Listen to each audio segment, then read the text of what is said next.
Welcome, men. My name is Bill Brennan. I'm a member of Illuman, and I'm here to introduce Dr. James Finley to you. Jim is a retired psychologist. He spent 6 years in Gethsemane as a novice with Thomas Merton as his spiritual director.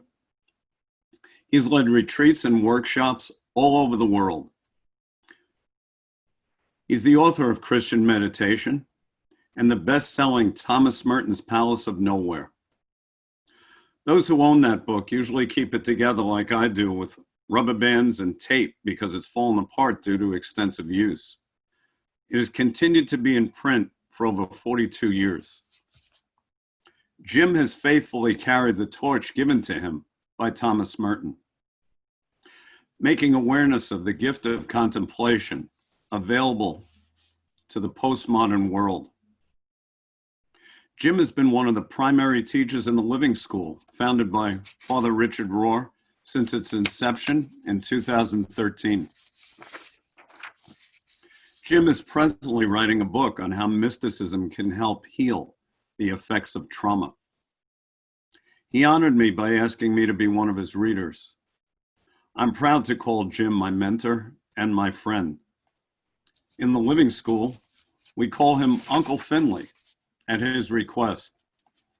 Tonight, Jim will share how he recovered from a dangerous world of unhealthy masculine energy. His journey led him to wisdom teachers like Thomas Merton and the Buddhist teaching of Dogen that brought wholeness and the healing power of God's love into the depths of his heart. Jim will be speaking to us for 45 minutes, and then he'll spend 30 minutes in question and response, and then we'll break into groups of two to share whatever moved our hearts as we listen to Jim tonight. I give you the friend of my soul and many other souls, James Finley. Thank you. Thank you, Bill. Can you hear me okay? Yes. Good, good. Well, first of all, I'm so pleased we could do this through Bill. Role he played in this, and Tony chiming in, and I've known about these groups for quite a while through Richard, and so this is the first chance I've had to address the group, and how I want to approach this, and my understanding of this is how would I say that, how is Thomas Merton or say John of the Cross or Zen Master Dogen, these mystical teachers, how have they helped to form and Could affect you speak my... louder here? Pardon? Sorry. Could we speak Louder? Let me go this. Let me move the mic up closer.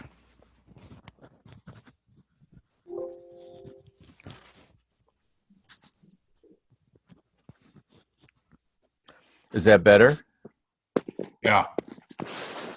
Good. How has the Thomas Merton and John of the Cross and Zen Master Dogen and so on, how have these mystics helped to form my sense of myself as a man, my own masculinity? And so I want to share this then as a personal story for me, how this came about for myself. Bill will be aware of this because it's part of the book that I'm writing is my own autobiographical journey in this process. So I'll share it now with you and tie into these mystics so we can have our dialogue. What my story is that the influence of Merton and so on goes back to these origins. I was born in 1943 in Akron, Ohio. I was the oldest of 6 children. My father was a violent alcoholic. My very first memory at 3 years old is standing by the window in the living room, looking up at my father coming towards me to pick me up. I thought to hold me, and instead he threw me across the room, and my face hit the side of a table, and he walked away. And that was the first of an ongoing pattern of just explosive rage that repeatedly traumatized me, my 4 younger brothers, and repeatedly beat my mother. The only one in the house who never had to worry about being beaten by my father was my sister. And it was because he was incesting her. And so my father was my original understanding of a man. And also he formed my understanding as a boy, emerging into my own manhood, to being severely traumatized by him. My mother was... Is anybody Yeah. talking? What? Can you hear me okay? We can hear you fine, Jim. Everybody, please make sure you're muted. Thank you. Okay.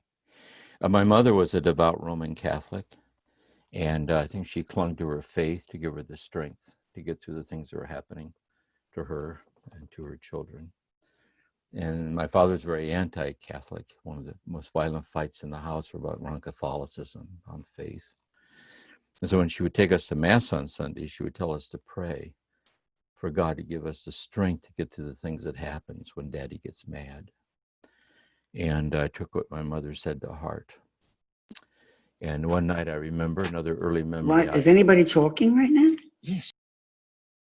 I am, but I don't hear anybody else. Everyone, please make sure you're on mute. The bottom left-hand corner of your screen has a mute button. Please mute your screen. Thank you. Okay, should I go on? That's the thing about Zoom. It's a wonderful thing. You got to work out these little things that happen.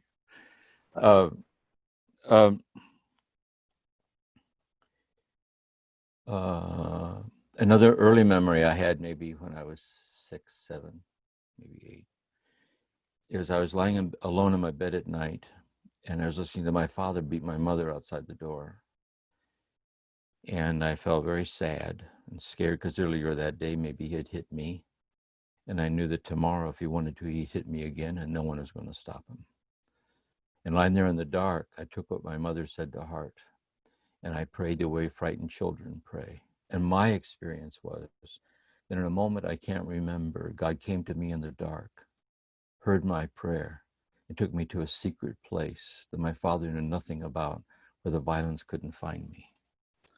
So the next morning when I got up and went out, the violence continued, but it was much better for me, because when my father, he thought he was hitting me, he didn't know he was hitting that effigy of me out there that other people can see. He didn't know the real me was hidden in the secret place inside of God that God took me to. Later on, when I became a clinical psychologist, I would say I borrowed my mother's religious imagery to give meaning to becoming dissociative. In order to survive, I dissociated off what was happening to me, because I painfully knew that just because something is too sad to be true doesn't mean it's not true. And so I clung to my faith in this very dissociative kind of traumatized survival strategy for my life. When I was in the 7th grade, in my devotional Catholicism, I decided I wanted to be a priest. And this was before the Vatican Council. You had to have Latin. So I moved from public school into a Catholic school. I worked at the parish rectory where they paid my tuition because my parents couldn't afford tuition. It was an all-boys Catholic prep school. And I flunked all my courses. I got an F in Latin and algebra, everything. They put me in the lowest group in the school, remedial English, long-term division and like that. And I barely passed those courses. And I really thought at that point that I didn't. It isn't that I didn't think. I didn't think my father destroyed my mind. To myself, I believe I didn't have a mind. And my terms that I was a dumb person in a school full of smart people.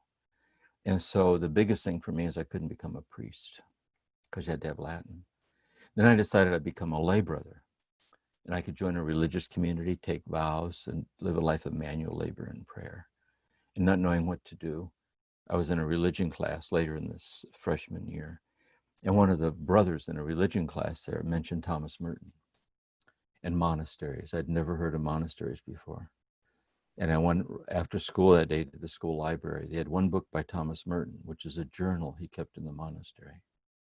And on the first page of that journal, Thomas Merton said, as for me, I have but one desire, the desire for solitude, to be lost in the secret of God's face. And at 14 years old, I didn't know what that meant, but something in me did and said, me too. I don't even know what it means. I want that too. And I took that book out. I got my own copy and I read it over and over and over and over again. And Thomas Merton became for me, by the clarity of his voice and the truth of his words, he kind of sustained me.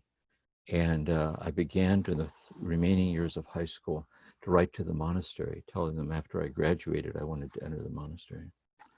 I want to give you a little flavor of Merton's writings. I know some of you are familiar with it. This is from his little book, Thoughts in Solitude. It's a well-known passage in Merton's writings. It's an example of how he talks. My Lord God, I have no idea where I am going. I do not see the road ahead of me. I cannot know for certain where it will end, nor do I really know myself. And the fact that I think I'm following your will does not mean that I am actually doing so. But I believe that the desire to please you does in fact please you. And I hope I have that desire in all that I am doing. I hope that I will never do anything apart from that desire. And I know that if I do this, you will lead me by the right road, though I may know nothing about it. Therefore, will I trust you always, though I may seem to be lost and in the shadow of death. I will not fear, for you are ever with me, and you will never leave me to face my perils alone. And so during the remaining years of high school, the violence continued. It got worse, actually. I got in a very confusing sexual relationship with an older woman in the neighborhood, which had its own graces and painful things to try to sort out. And when I graduated from high school, my father didn't know anything about me entering the monastery. He didn't go to my graduation. He was drunk. He didn't go. And then a day or two later, he was out trimming the hedges. And I went out and I told him about the monastery. I wanted to go to the monastery. And he wanted to know what monasteries were. And so I said something about, you go there to pray and give yourself to God. And he said, if you go to that place, I'll murder your mother if you go there. He said, that's not an idle threat. He said, I'll kill her if you go there. And I got up the next morning, about 3 a.m, and walked down to the Greyhound bus station and entered the monastery. And the monastery that I entered, I would say another sense of my own manhood there, was the cloistered Trappist monasteries were very strict. I thought of it as kind of like God's Marine Corps in a way. I slept on a straw mattress on boards in a common unheated dormitory, little partitioned off little curtained cubicles. We got up at 2:30 in the morning and chanted the Psalms. And the whole day was a rhythm of manual labor and prayer, chanting the Psalms and silence. We didn't talk to each other. We used sign language to talk. We didn't speak to each other. The idea was to be continually in communion with God for one's own transformation and for the good of the world. And I would also say that to me, the chanting was analogous to drumming, now that I think of it. If you ever heard Gregorian chant, the cadences of the chanting had a rhythmic kind of transformative power for me. And I also think that the men that I lived there with, who I never talked to, there was a kind of a communal courage or a kind of communal integrity or communal kind of clarity about them that also deeply affected me. Thomas Merton was a novice master,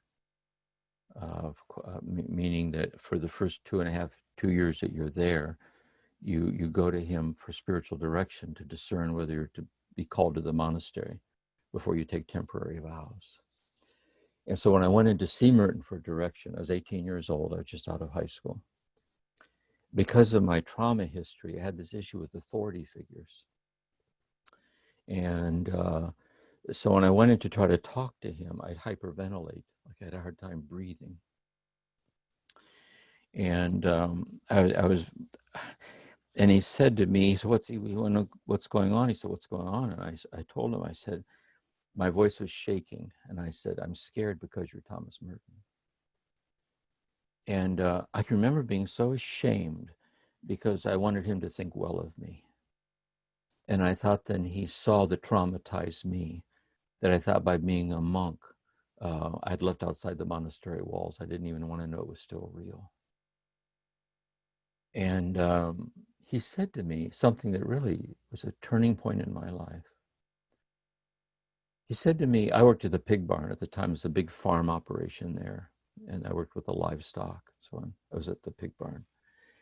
He said, under obedience, every day after afternoon work before Vespers, I want you to come in here every day and sit down and tell me one thing that happened at the pig barn each day. And I can remember when he said that, I remember to myself thinking, I can do that. And it leveled the playing field. I would come in from work, I'd wash up, I would knock on the door, I'd sit down, and he'd listen to all this. He followed the stories about the pig barn and what was happening and so on. And it leveled the playing field for me, like just two men sitting in a room talking about daily work. And he became a father figure for me. And I learned a big lesson, which later really was to affect me in my own therapy and as a therapist, that when you risk sharing what hurts the most in the presence of someone who will not invade you or abandon you, you can learn not to invade or abandon yourself. And even deeper down, when you risk sharing what hurts the most in the presence of someone who will not invade you or abandon you, you can discover within yourself what Jesus called the pearl of great price, your invincible preciousness in the midst of your fragility. So through humility and through vulnerability, the true strength of being empowered in my manhood came forth, sitting in this room. And out of all the things, all the studies I've done with Merton and my talks on Merton, I think nothing went deeper than talking with him about the pigs, because that's compassion. The Buddhists say compassion is the body of emptiness. And it was through that mercy that I was able to open up and tell him about my desire for God and the role he had in my life. When I told him that, he said, he said, once in a while, you'll find someone with whom to talk about this. He said, but they're hard to find, really. And he said, the monastery is a place that's set aside where you can learn from God how to seek and find and give yourself to God, who in each passing moment of your life is wholly poured out and given to you, breath by breath, heartbeat by heartbeat, in the midst of all your fears and everything else like this. It was really something for me. And I got permission at the time to spend a few hours a day in an abandoned sheep barn. He was becoming a hermit at the time. They built a hermitage for him in the woods. And I felt inclined to solitude too. I thought I was going to live the rest of my life. I was going to live in solitude, seeking God alone in the forest. And one day I was up in the abandoned sheep barn. I remember I was reading the Psalms in the loft of this barn. And I remember it was a very hot day in Kentucky. And the open loft doors were open, looked out over a meadow. And all of a sudden, there was the vivid realization that what we tend to think of as the air is actually God. And I was walking back and forth in God, breathing God. And if I would have tried to run from God, I would have been trying to run away from God, inside of God. And wherever I arrived at, God would be waiting there for me when I got there. And there was no need to run from God, because God knew me through and through and through and through and through as compassion. As compassion. The fear has no foundations. The fear has no foundation. It was so vivid for me. And I was walking in the woods. That's 3 days later. I walked around like that, breathing God for 3 days. And on Sunday, I was out walking in the woods, breathing God. And I was walking out this little path in the woods there by the monastery. And there was a low-lying branch of a tree hanging out over the path. And I reached out and touched one leaf on the tree. I looked up in the sky. There was one cloud in the sky. And I said out loud, it's one. the God that I was breathing, myself, the earth that I was standing on, all of it, everything is totally, absolutely, unexplainably one. Changed my life, really. Including the oneness of my brokenness and the oneness of my fears and all of it, like this. Merton once told me in the monastery, he said, "You did not come here to this monastery to breathe the rarefied air of holiness apart from a hurting world. You were brought here by God to experience the suffering of the whole world in your heart." He said, otherwise there's no validity in living in a place like this. He said, we're woven into each other as invincibly precious in our collective brokenness, where we all belong to each other as siblings of infinite love through our poverty and our humility and prayers. Another major influence for me, the monastery, was I was able to study metaphysics and philosophy, medieval philosophy, under Daniel Walsh, who taught Merton philosophy at Columbia University. This is medieval scholastic philosophy, Thomas Aquinas, Duns Scotus, and so on. And then through Merton, I did an in-depth study of the mystics, and John of the Cross, Meister Eckhart, and so on. And also through Thomas Merton when I was there. Thich Nhat Hanh came, the Buddhist monk, came from Vietnam before he went to Plum Village and visited Merton. And he spoke to the monks. The Jewish philosopher and mystic Abraham Heschel came to the monastery to visit Merton.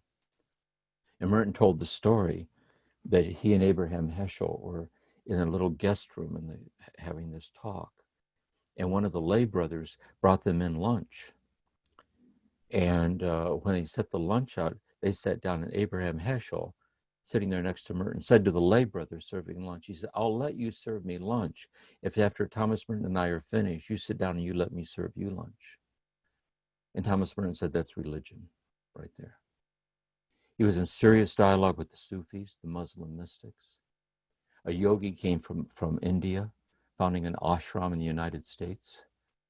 And the yogi, we went up to Merton's front porch, did some of the postures together. And the yogi said, in our ashram in India, we have a large statue of the Sacred Heart of Jesus, and I read the Gospel of John every day. And Thomas Merton said, we all have so much to learn from each other about the mystery of God, about holiness, about transformation. And all this have had a very deep and lasting effect on me.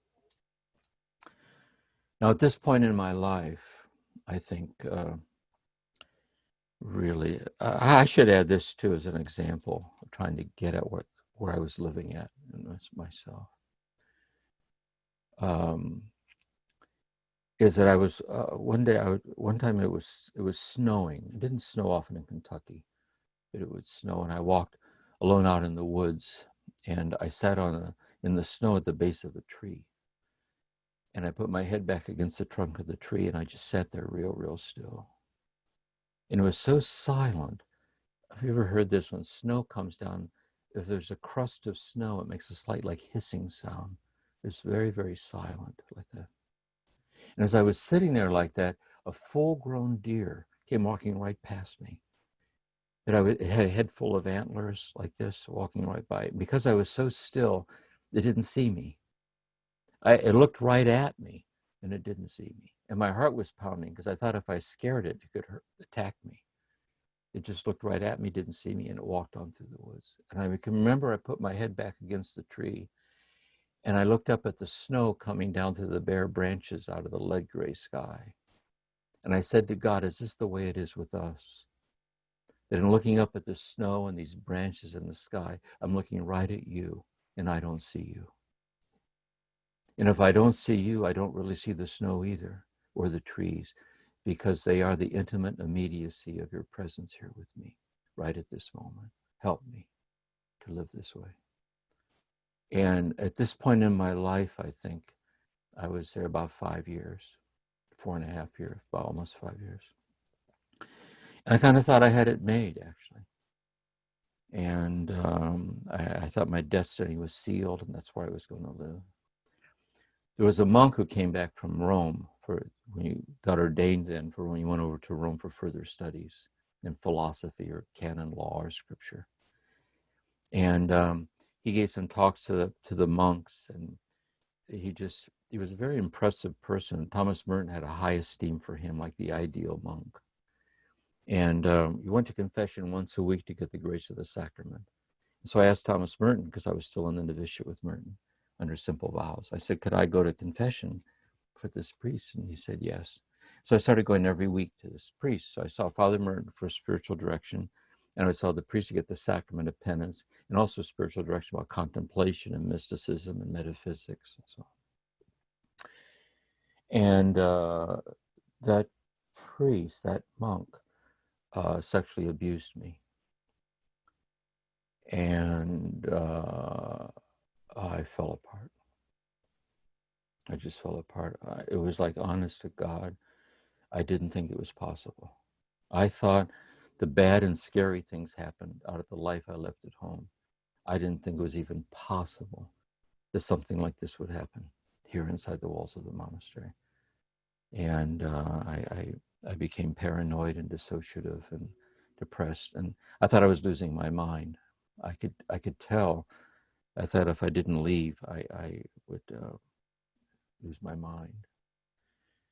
And so I wrote to my mother.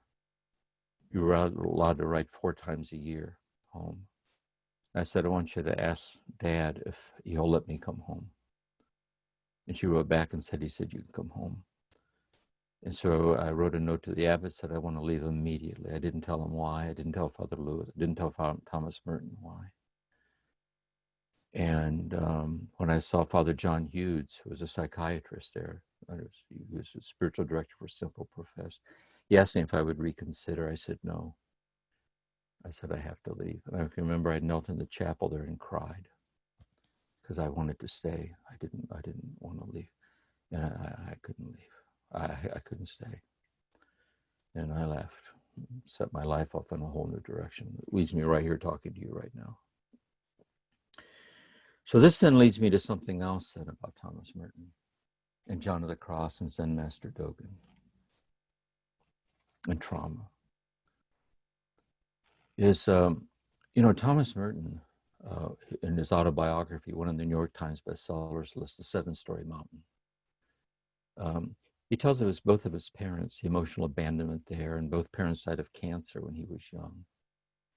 And he was in England, going to Cambridge, and then at Columbia, living this wild life. And he had a series of experiences there at Cambridge, at Columbia, that led him to feel he felt called, he wanted to be baptized as a Catholic. And Dan Walsh was teaching philosophy there, told him about the monastery. And so out of his own circuitous journey, he found his way into the monastery. And through his own fidelity to his journey, he touched my life, encouraging me to be faithful to my journey out of his brokenness. So I want to share a couple more stories like this. Another person there, and still has a very deep effect on me, along these same lines, is St. John of the Cross. St. John of the Cross was one of the great Spanish mystics. He lived in Spain in the 16th century, contemporary of St. Teresa of Avila. And he was from a poor family, and through a Jesuit school there for poor children, he was allowed to receive ongoing education to the point he decided he wanted to enter the seminary.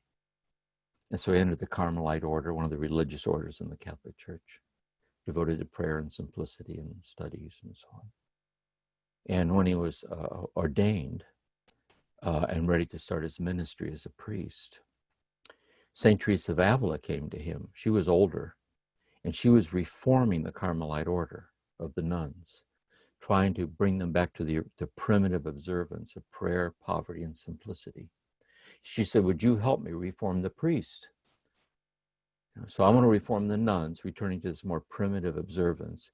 Would you be willing to reform them? He was just ordained. He said, I'll do that. So when he started we need to reform, the priests who were his theology professors, his scripture professors, they pulled him aside and said, back off. Back off, like lighten up, don't do this. He said, I can't stop. As I have to do this, I believe God wants me to do this. And so they captured him and locked him up in a prison cell as a prisoner inside the monastery and kept him there for 9 months. It was cold in the winter, hot in the summer. It was a small, dark space. It was one little light coming in over one window, high up along one wall. Very poor diet. At first, they would give him nothing to write off, no candle. He couldn't read. And on a regular basis, they would bring him out into a common area, have him stripped to the waist, and these priests would whip him to get him to repent and stop the reform. And what happened is that he lost his refuge in the church. That is, he had placed his faith in the very men who formed him in theology and the scripture, and he lost his refuge. And it's like with me in the monastery when I was sexually abused, I lost my refuge. I just thought, I couldn't see how God could buy into an outfit like this, really. And he became lost. And John of the Cross did. And in that darkness, he wrote The Dark Night of the Soul. He said, "O night lovelier than the dawn." He said, out of that utter darkness, a great light came welling up in him and delivered him from a love that wasn't dependent on the men who were supposed to bear witness to it. Because it's the infinite love of God that sustains us and calls us in a broken, often crazy world. And so I think and John of the Cross, then, he was able to escape the prison and went on to become one of the great mystic teachers. He wrote just beautiful writing, just beautiful stuff on mystical union with God and finding refuge in the love of God and in the mercy of God. And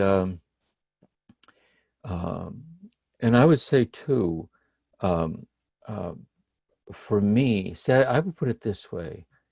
I would say that the lesson is that there is no place so pure, there's no place so innocent, that unfair, cruel, and destructive things cannot and just might find you and bring you down. That's the truth. And there would be reason for despair if it was not also true that the suffering and darkness of this world has no refuge from an infinite, tender-hearted mercy that permeates our collective brokenness through and through and through and through and through, which is the view from the cross, really, the unconquerable mystery of love crucified. It permeates all brokenness in all directions, everywhere. And so the same is true for me, actually, like with John of the Cross. I left the church for a while. I found refuge in Buddhism, actually. And I circled back and I rediscovered my Catholicism, like mystical Catholicism. And I wrote a book called Merton's Palace of Nowhere on mystical Catholicism. And I went on the road giving silent retreats and met Richard Rohr because we were traveling around together on the circuit. And he was very supportive of me. He's been my friend for years. And really Richard invited me into the Living School to be one of the core teachers. I was very, very honored by that. Another person in the same way, affected me this way, is the Muslim mystic Rumi, the poet Rumi. And the story of Rumi, I think it's 13th century, is he was a devout Muslim in a community of prayer, Muslim community of prayer, and he had a teacher named Shems. And the other students in this group were jealous of Shem's special treatment of Rumi, like discipling him in mystical union. And they went out and they murdered Shems. They killed him. And Rumi was so grief-stricken by this that he started wailing and spinning around a pillar. This is why, the whirling dervishes, you see the dervishes whirling around, like whirling around the hidden axis of love. And he started holding on to a pillar, whirling around this pillar, and this poetry started coming out, which enriches us to this day. One of Rumi's sayings that Cynthia Bourgeault likes, Rumi says to God, O light that fills my room, the moth that circles you is my soul. And out of his own brokenness, he was delivered unto a wholeness that utterly transcended and permeated the brokenness. And he became a teacher to guide and inspire people to this day. And Zen Master Dogen, when he was young, the Zen Master, his parent, at a funeral, his mother died, his parents died when he was young, and he became a Buddhist monk. He went to China. He was very serious about the awakening path. He was radicalized in it. And came back and devoted his whole life to helping others find their way along the path.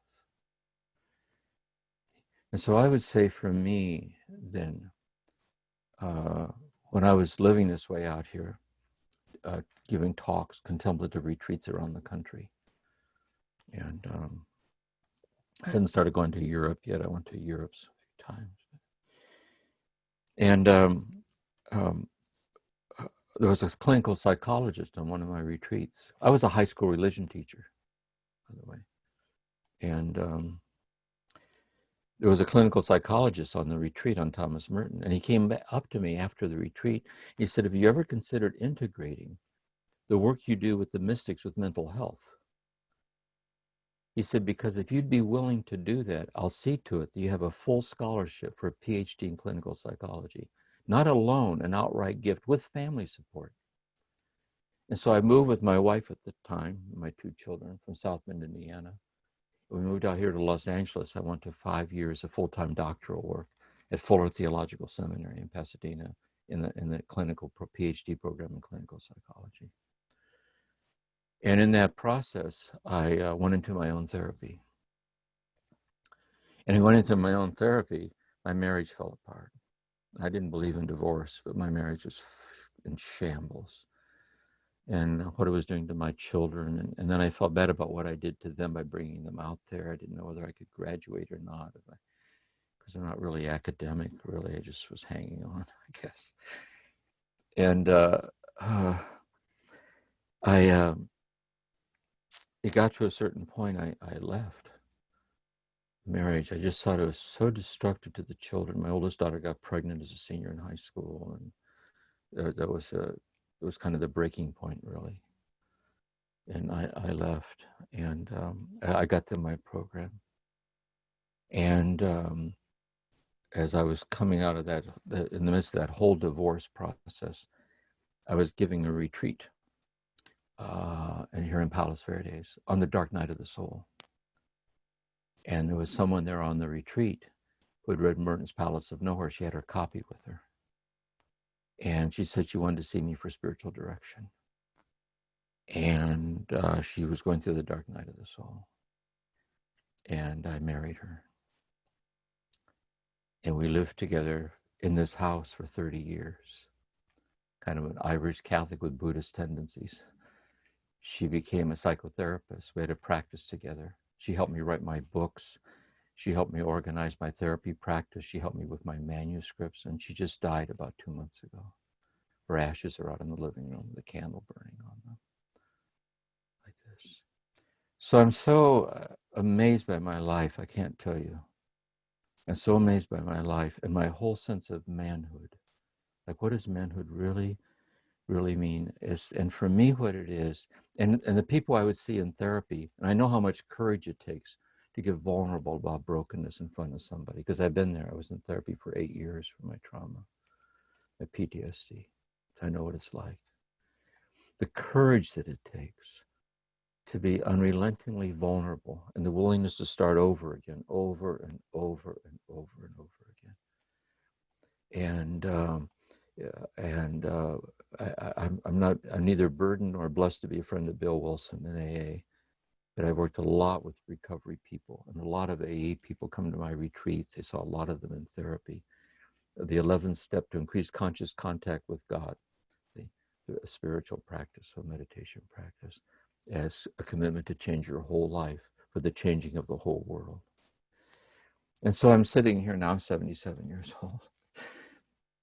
And I have 2 daughters, so I'm so proud of. My oldest daughter's a hospice nurse. And she was here with my wife, died here in the living room, in-house hospice. My daughter stayed here with me, helped me take care of her. And they both kind of keep an eye on me. And I told my youngest daughter yesterday, Amy, I said, I said, I'm just, I feel they come and help me with the housework because I have a hard time with my peripheral neuropathy walking. And I said, I feel I'm getting lazy. And she said, Dad, you're not getting lazy. She said, you're just old and sad. You're not lazy. And she said, I know you want to die and go be with Maureen. But don't worry, you're 77. You'll be there before you know it. And Kelly and I are already looking forward to living in your house at the beach. It's really, we won't change a thing. We're going to look out at the water. Remember you always. Cheer up. And I laughed and she laughed.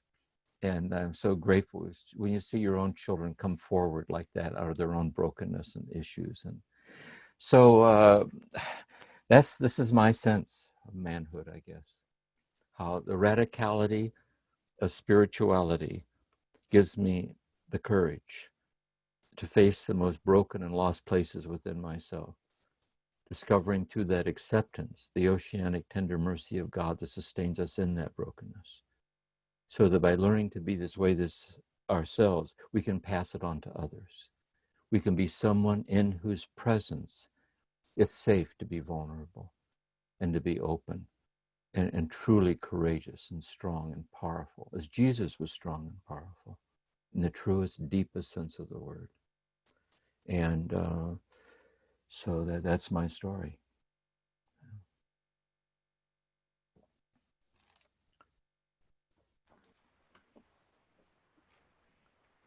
All right. So maybe now's a good time, Jim. We can open it up for questions. Mm-hmm. Yeah. Yeah. Okay.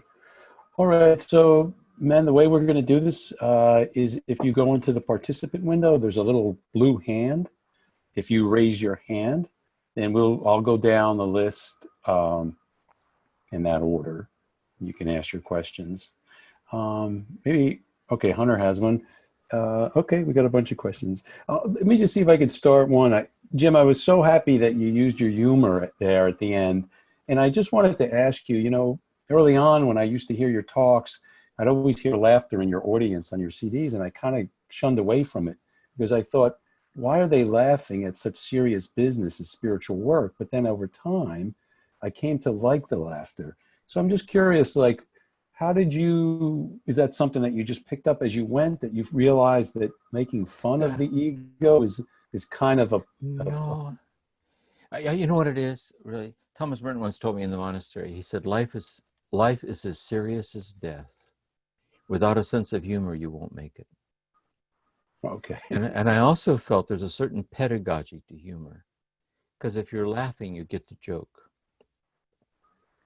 And the joke is about yourself, for the tricks you play on yourself that sabotage what you're looking for. And if we can share that brokenness together, there's a kind of a shared humility in that. It's kind of a deadly serious lightheartedness to seeing the incongruities and paradoxes of life. And it just comes natural to me, I guess. Yeah. All right, thanks. I guess like gallows humor. No, I don't think so. No, No? it's not gallows. I wouldn't say that. No. In death, I mean, when you're with a dying loved one, no one's laughing. It's somber, deep and mysterious. But by humor, I mean this. We catch ourselves in the act of the Thomas Merton. Here's an example of Thomas Merton's humor. This one would be my humor. Thomas Merton says, imagine, he said, what we do is this, we tell God this, Lord God, I'm really, really serious about this mystical union with you in prayer and meditation. I really, really am. But under one condition, that when I cross the line into mystical union, my ego will remain intact. And I'll get to become a mystical ego. And I'll finally get the respect I deserve.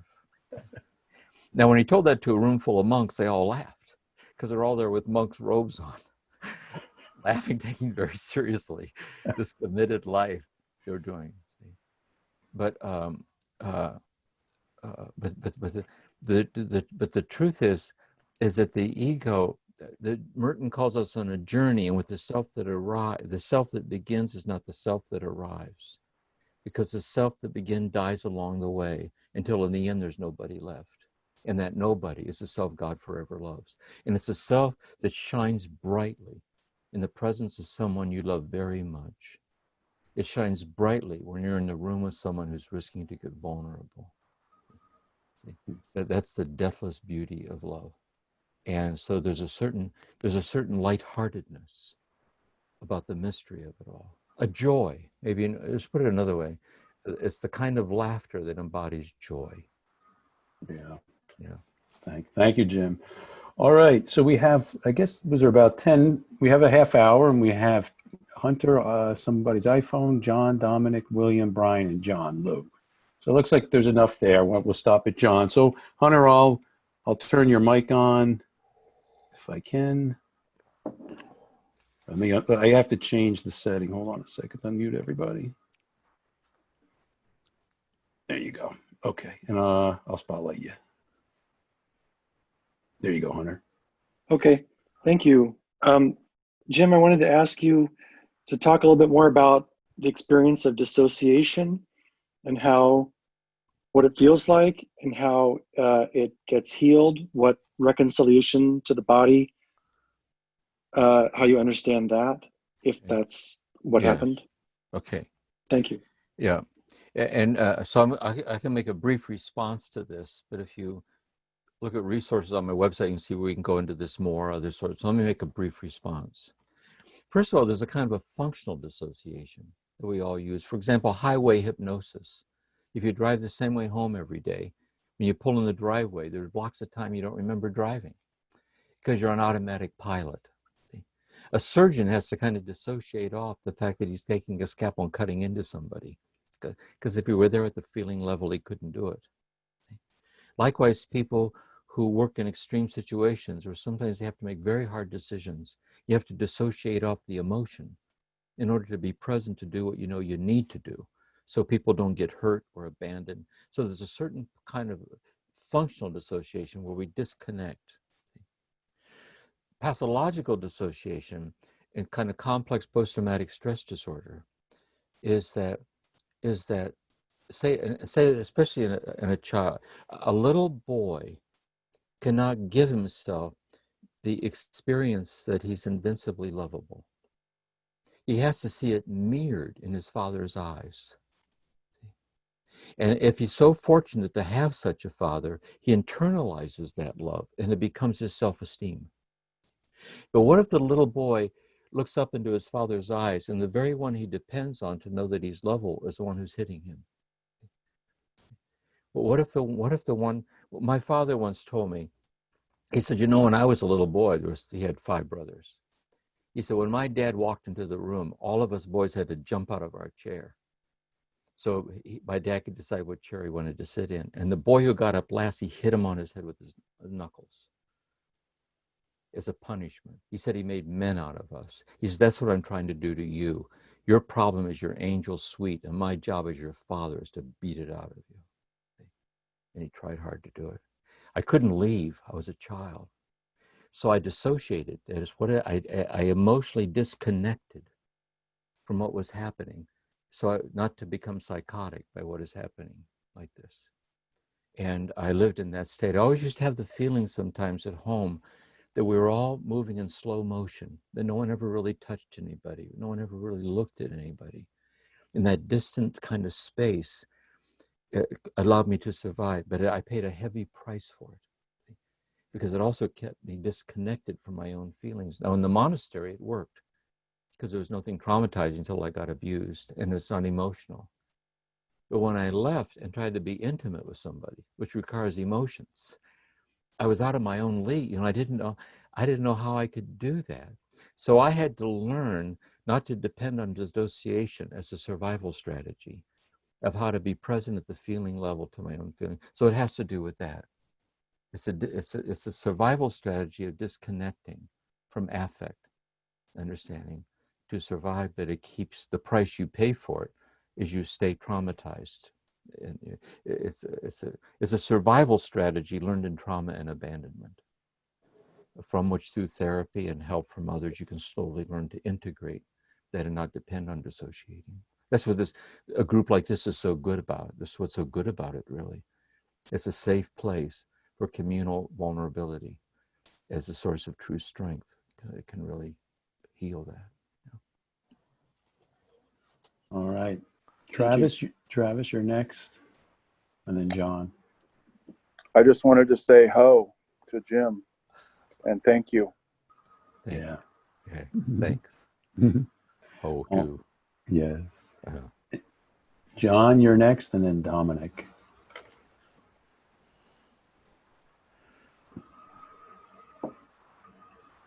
Probably on mute, John. There, you have to unmute yourself. Is it John Liu? Or John, another. John Farr. Sorry. Okay, there you go. Sorry. Yeah. We're getting to you, John. Yeah. Jim, first of all, this is an honor, and I really thank you for your sharing. I have what I think is a theological question, and I think it's important in my question that I let you know that I'm 80 years old. And while my circumstances were different, I had an upbringing that had some of the same effect that it had on you. And so I've had at least 50 years of therapy and workshops, and you know the drill. And I feel that childhood that I had was indispensable to the work that I'm doing today. So my question is sort of, there are no accidents kind of question. I'm wondering whether you agree with that background was almost purposeful. Here's how I put it. It's a very, very basic question, really. Anytime there's trauma, say we're in the presence of a traumatized person who's sharing us their trauma, the only authentic response to the person is, I'm so deeply sorry this has happened to you. Mm-hmm. Not only that, I'm not just sorry what was done to you, I'm sorry that what was done to you did to you. With the symptoms you carry, I genuinely am. Whatever I could do to be helpful, I'd like to know if I could be helpful. And we need to extend that to ourselves too. That from the very first beginning, we deserve something from the day we were born, and that was to be loved and to be safe. That's what we deserved. And the damage done through childhood trauma and abuse, as you well know, can linger on and on and on and on as an ongoing effort. Having said that, what's also true, and I want to say this about myself too, about the regrettable nature of what was done to me and what it did to me, is I would not be who I am today were it not what I learned in the process of surviving what was done to me. Because something was given to me there. Right. Something was given to me there. And it changed my whole life. As a matter of fact, I felt that when I left the monastery and got my doctorate, I was kind of providentially called to help other people. That through my brokenness, when I sit with someone in therapy, I feel it's two broken people sitting in a room together, in which one is trying to help the other. No, they're not alone in their pain. And I felt it to be a calling. My wife and I together as psychotherapists. And I also think that in giving silent retreats, to going to the roots of healing and integrating it with suffering in the world. So I agree with you. It's like Paul, the thorn in the flesh. I mean, it's like the ongoing lingering effects of the trauma are our mentors. They teach us compassion. They teach us empathy. And look at you, even where you are today, the very fact you're in this group, how God's worked in your life and has brought you to this group, brought you right up to this moment, like God's mysterious ways, really. Yeah. All right, Dominic is next, and then William. Hi, Jim. Thank you for doing this for us. I really appreciate it. My question is contrasting the psycho-spiritual work that you did that helped you heal in your trauma compared to St. John of the Cross that you mentioned as someone that was a mentor to you and in his readings. How different was the process, you think, now in the ways that modern psychology and spirituality help us compared to what they were going through from what you read from St. John of the Cross? It's a big question, too. I'd put it this way. The mystical life, John of the Cross, Teresa of Avila, the monastic life in the monastery, it's not really equipped to deal with mental illness. Not really equipped to deal with psychosis, major depression with suicidality, delusional disorders, psychosis. It just isn't equipped there. And so we have to meet such problems at the level at which they're occurring. You have to meet someone or work with someone who's trained to help people to work through symptom reduction so you can regain a more normalized life, mental health. Really.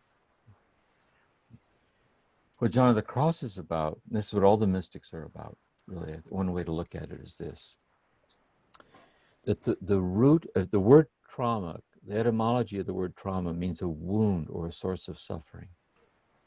It's a trauma. From the mystical tradition, this is true of Buddhism, this is true of Sufism, it's true of anything that makes any sense along these lines.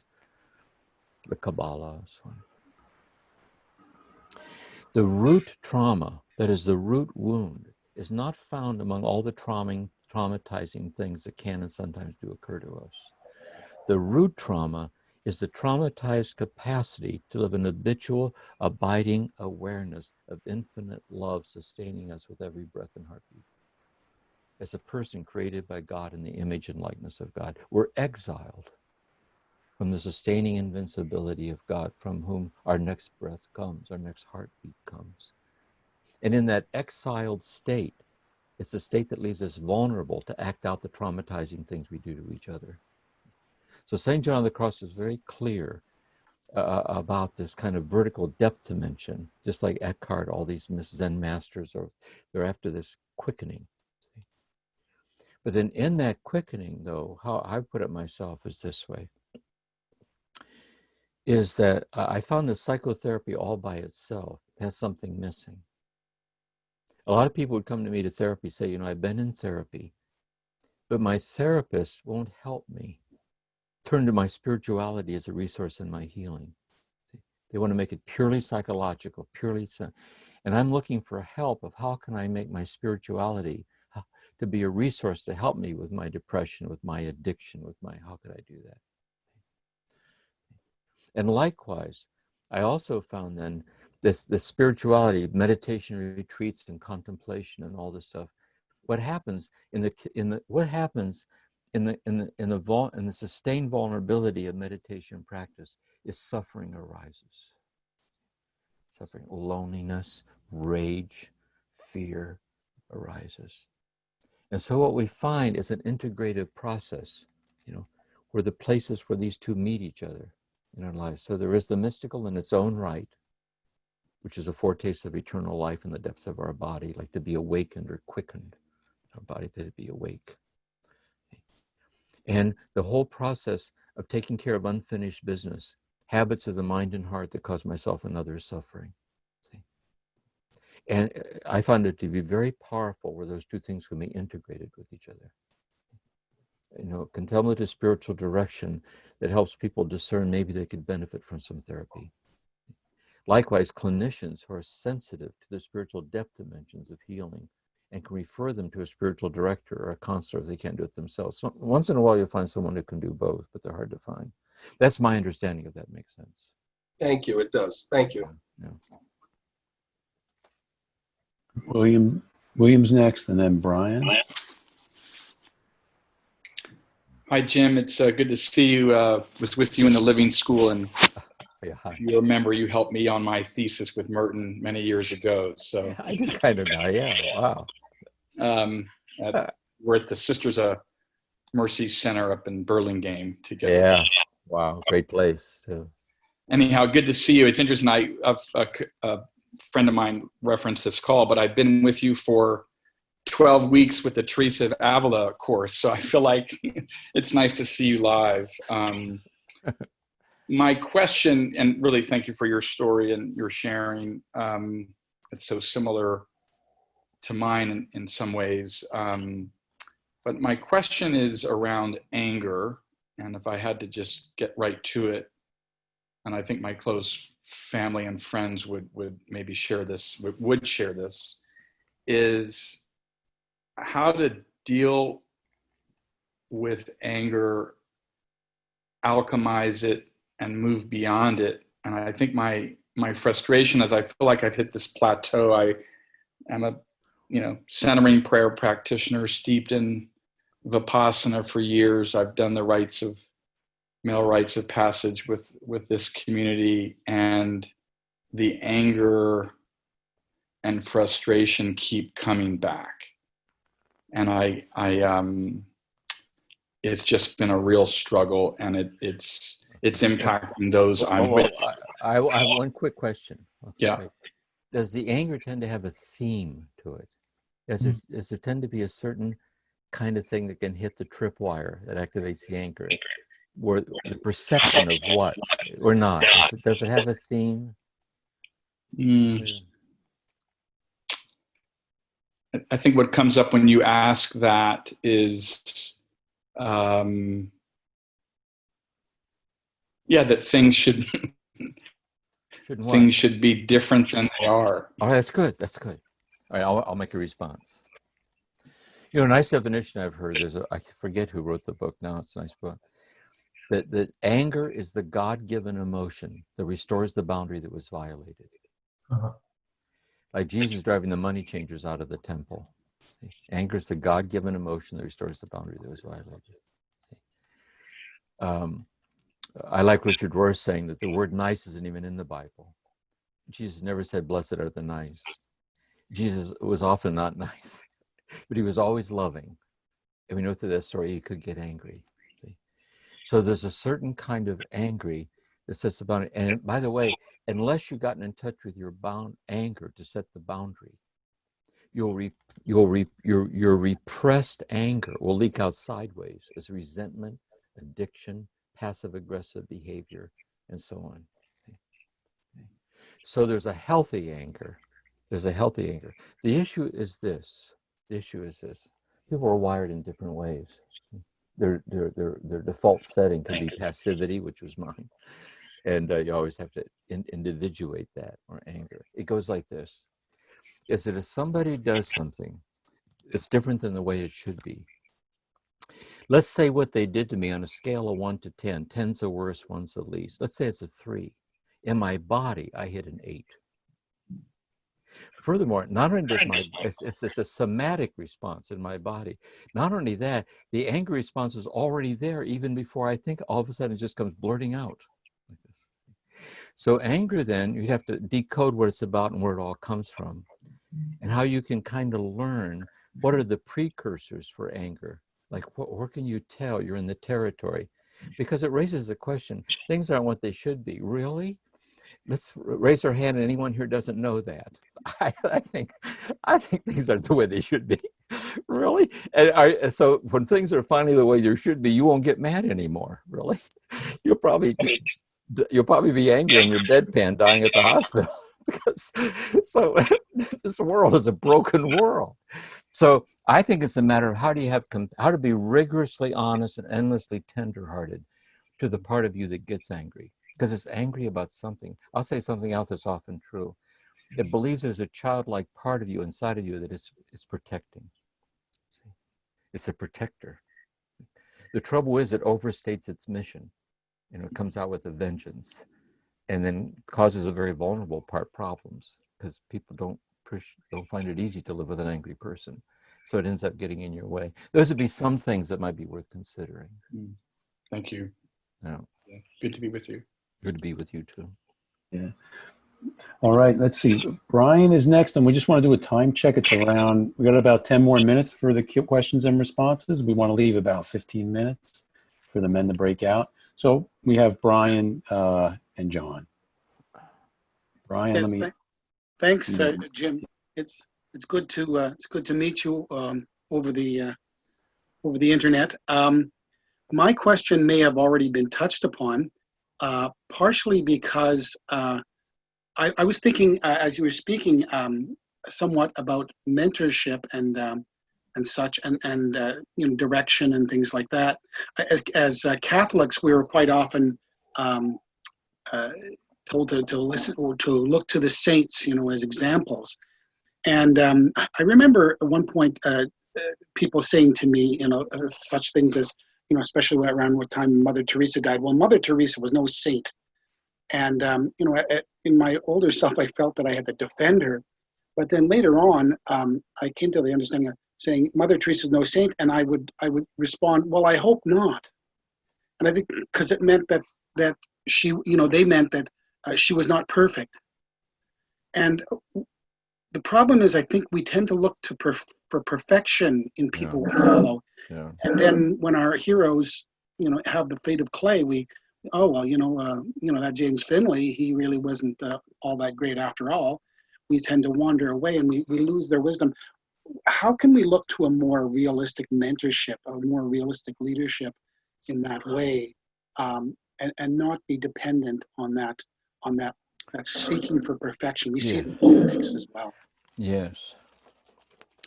Here'd be one way of responding to it, I think. I'll use Thomas Merton as an example. When I was at the monastery, I left in 1967, and he died in 1968. He was electrocuted in Bangkok, meeting with the Dalai Lama. So he was a hermit. And while I was there, before I left, as it turns out, he had chronic serious back problems, and he had to go into the hospital. And while in the hospital, he had an affair with his nurse. And she would come out to the monastery and visit him at the hermitage. They'd take walks in the woods. And one of the monks saw him one day coming out of the woods with her with a bottle of Chardonnay, told the abbot. End of the story. And it was a complicated, he wrote a book about it called Learning to Love. He wrote a book about it. And he ended it, and he went to Asia and died. Really. And I got a chance to spend time in his hermitage after he died. And I thought, why is this place a holy place for me? It's not because the man who lived here claimed he had the answers. He never claimed to have the answers. He never claimed to do it right. He never said, do it like me. He never said that. He was a man who, with a kind of a radical, childlike abandonment to the mercy of God, surrendered himself over as loved in his brokenness. This experiential salvation of being loved in brokenness always implies taking moral responsibility for the hurtful effects of your inappropriate behavior. It's not a license, it's not a blank check to do whatever you want. There's the moral integrity of making amends, the moral integrity of walking the walk, the insides match the outside. But the point is, our inner peace is not grounded in the extent to which we're able to live up to it. For the inner peace is grounded solely upon the infinite mercy of God, who sustains us in our inability to live up to it. The story I tell of Merton, well, Merton, I say, imagine, someone's talking about a temper. Imagine your issue is you have a temper. You worked on it all your whole life. You're in the hospital, and your last act on this earth is you throw a bedpan and then you die. This is regrettable because you were hoping for a better exit. And besides, you could have hit somebody. You could have hurt somebody. But the real issue, did you die knowing that God loves people who throw bedpans? God loves people who don't. That knowledge makes it, St. Paul says, we have this, we're infinitely loved by God. He said, does that mean we're to sin all the more? He said, God forbid. The very fact we're loved this way behooves us to be even more careful, to take responsibility for our hurtful behavior. We all have our growing edges. We're all walking our walk. We're all works in progress. I'd answer that way. Thank you very much. All right. John, you're next. John Liu. Thanks, Tony, for allowing me. Jim, can you hear me? Yeah, sure. Okay, wonderful. Jim, just thanks so much for sharing. That was incredible. My question is this. Have you ever been able to achieve any kind of reconciliation with your father? And what are your thoughts about that? Well, that's a good point to end on. This is a story. When I left the monastery and went into therapy, first of all, I just went along with it after I left. I would visit him. I'd bring my 2 young daughters there. I just accepted it. He was still drinking, didn't abuse me anymore. It wasn't until I got into therapy where I was consciously able to own what he did to me. Yeah. So I called him on the phone one day. This was part of my therapy. And I said, what I need from you I want to keep in touch with you. You're my father. But in order to do that, you need to acknowledge what you did and say you're sorry. I won't dwell on it. I won't labor the point.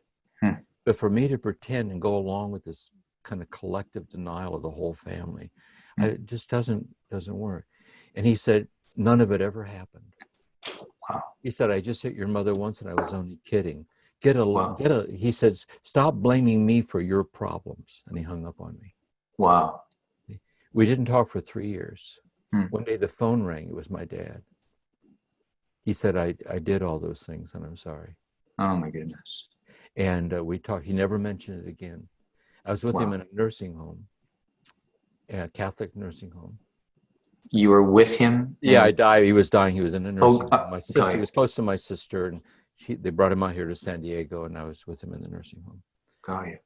And in this Catholic nursing home, I was sitting with him talking, and he said to me, oh, and by the way, there was a big box of open pornography on the bed because he was a sex addict too. And he was sitting there talking to me, and he said, I'm so tired. When you get old, you get so tired. He said, I hate being tired. He said, you know why? I said, no, why? He said, if I wasn't so tired, I could beat the shit out of you all day long and I'd never get tired. He said to me. And I didn't say anything. I just left. I was sitting at the edge of his bed while he was dying. He was laboring. His breathing was very labored. He was dying. And I sat on the edge of his bed and I said, to God, when it came to fathers, I drew the short straw. But Dad, bon voyage, you son of a bitch. Seriously. Safe travels. I bear you no grudges. I bear you no grudge. Because his father beat him. His father beat him. I understand. And I was able to hand him over, have mercy on him, and at the same time acknowledge he was a tragic figure who caused so much pain to 6 children and his wife. And wow. So that's the story with my father. And Jim, do you mind if I ask you, has anything changed in your relationship to your father since he's passed away? No, because that was because of my therapy and my inner work. When I handed him over, it's still that way. I think he's beyond all that now. I think he's hidden in the mercies of God and all of that. So nothing's changed. I felt it was a kind of an achieved inner thing, for me. Yeah, I'm at peace with it. Yeah. Thank you for that. Sure.